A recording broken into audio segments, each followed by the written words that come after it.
तो गाइस इस वीडियो के ऊपर हम बात करेंगे बिटकॉइन के बारे में, साथ ही हम यहाँ पर डिटेल्स में बात करेंगे वजीरेक्स के बारे में एंड अलोंग विद दैट हम यहाँ पे डिटेल्स में डिस्कस करेंगे कि एग्जैक्टली नेक्स्ट हमें वजीरेक्स में क्या मूवमेंट देखने को मिलेगी।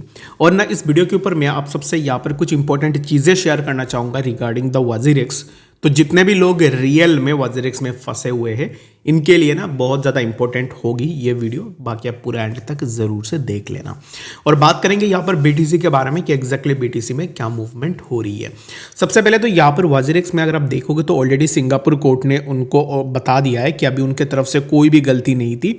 अभी वजीरेक्स के पास परमिशन है कि वो यूजर्स के फंड्स को डिस्ट्रीब्यूट कर सकते हैं। ठीक है, ये चीज़ कुछ दिन पहले सिंगापुर कोर्ट से निकल के आई थी और उसके बाद से आपने देखा होगा कि वजीरेक्स ने भी अपने सोशल हैंडल के ऊपर ये चीज़ डाला था। ठीक है, आफ्टर दैट यहाँ पर 23 जनवरी को सिमिलर न्यूज़ निकल के आई थी एंड आफ्टर दैट न्यूज़ हमें वजीरेक्स की तरफ से कुछ भी अपडेट देखने को नहीं मिला है। जस्ट उन्होंने बताया कि they got court approval for scheme meeting guaranteed. ठीक है, तो ये चीज़ हुई है और उसके बाद से हमें कोई भी अपडेट देखने को नहीं मिली है। तो इसके पीछे एग्जैक्ट रीज़न क्या है वो मैं आपको ना डिटेल्स में बताऊंगा अपने ओपिनियन के हिसाब से। It might be different in your own case, तो आप अच्छे से इस वीडियो को देख लेना और सुन लेना जो भी चीज़ें मैं यहाँ पर बोलने की कोशिश कर रहा हूँ। अभी देखो वजीरेक्स एक इंडियन बेस्ड एक्सचेंज है। यहाँ पर अगर आप एक्सचेंज में भी देखोगे तो इंडिया का बिटकॉइन एक्सचेंज आपको देखने को मिल जाएगा, लेकिन जब भी केस फाइल होती है तो वो चली जाती है सिंगापुर कोर्ट के ऊपर। सिंगापुर कोर्ट में क्यों जाना है भाई? आपके एक्सचेंज इंडियन एक्सचेंज है तो you should have to gun for the Indian courts, right.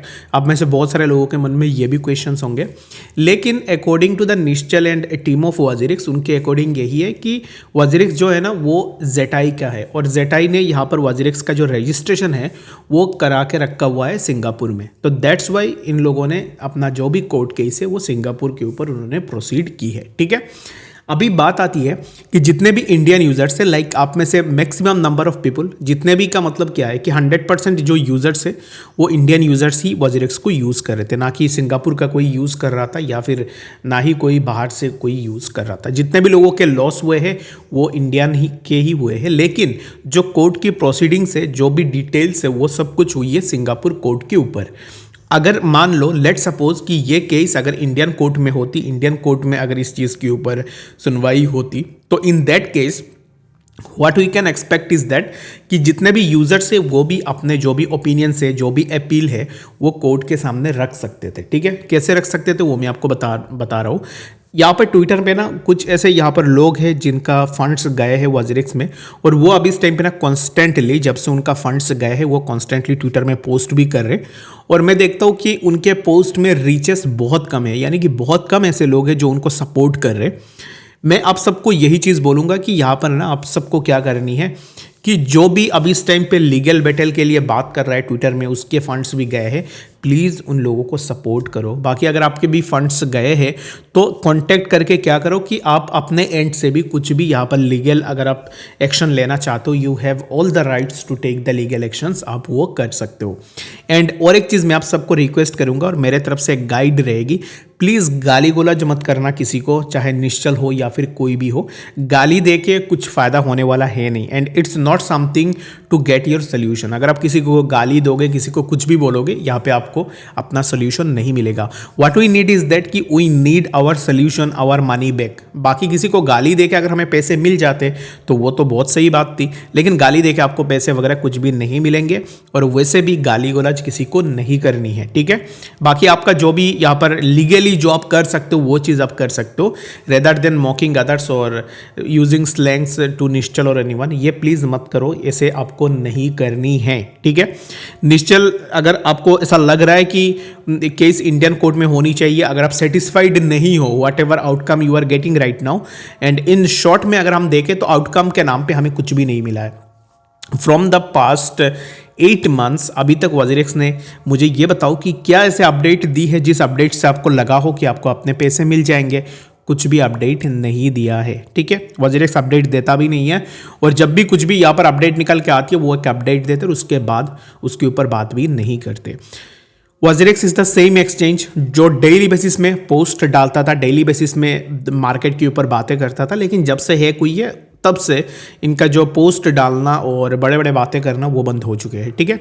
और मेरा जो यहाँ पर मेन क्वेश्चन है, if I go for the legal battle, तो सबसे पहले मेरे पास वो स्क्रीनशॉट भी है प्रूफ का, जहाँ पर वजीरेक्स ने एक ट्वीट भी किया था, जिस ट्वीट में उन्होंने बताया था कि दे हैव द 1:1 रिजर्व।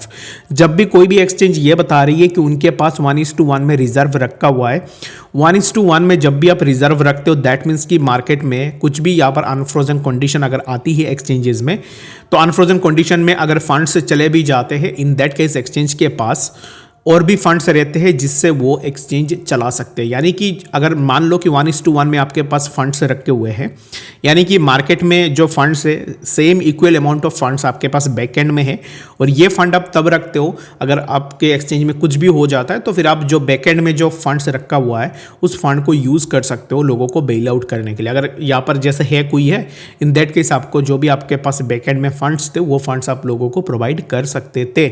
अगर आप सही बोल रहे थे उस टाइम पे कि हमारे पास 1:1 में फंड्स रखा हुआ है, तो उस टाइम पे आप उसके ऊपर एक्शन भी ले सकते थे, लेकिन वजीरेक्स ने नहीं किया है। ये भी एक बहुत बड़ी क्वेश्चन सामने निकल के आती है।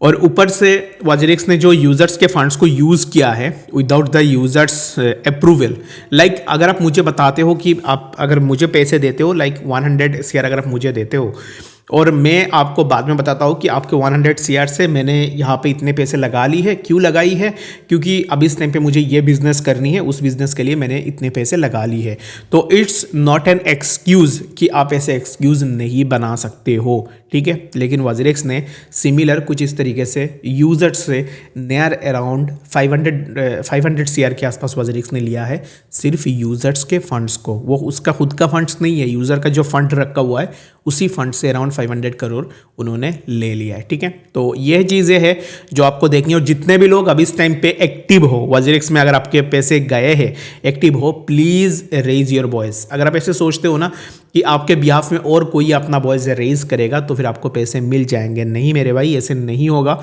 You have to raise your own voice as well. अगर आप जब अपना वॉइस रेज करना स्टार्ट करोगे you will get the resolution out of it as well, okay. So बाकी मिलेंगे नेक्स्ट ऐसी किसी अच्छी इन्फॉर्मेटिव अपडेट्स के साथ। और आपका कुछ भी डाउट होगी, कन्फ्यूजन होगी, कमेंट्स में बताना। मिलते हैं अच्छी इन्फॉर्मेटिव अपडेट्स के साथ, तब तक के लिए गुड बाय। और यहाँ पर एक चीज़ मैं आपको बता देता हूँ, BTC के लिए मैं ये भूल गया था, BTC में कुछ भी खास अभी इस टाइम पे है नहीं। जैसे ही हमने प्रेडिक्ट किया था सिमिलर काइंड ऑफ मोमेंटम इस टाइम पे भी BTC में हमें देखने को मिल रहा है। And for now I am expecting that कि BTC के प्राइस 104 के आसपास, and again if we take a breakout of this then यहाँ से हमें प्राइस में एक कंटिन्यूड ग्रोथ देखने को मिलेगी। तो आई होप कि बातें समझ में आई होगी। कुछ भी डाउट या कन्फ्यूजन होगा कमेंट्स में बताना। मिलते हैं चैनल अपडेट्स के साथ, तब तक के लिए गुड बाय।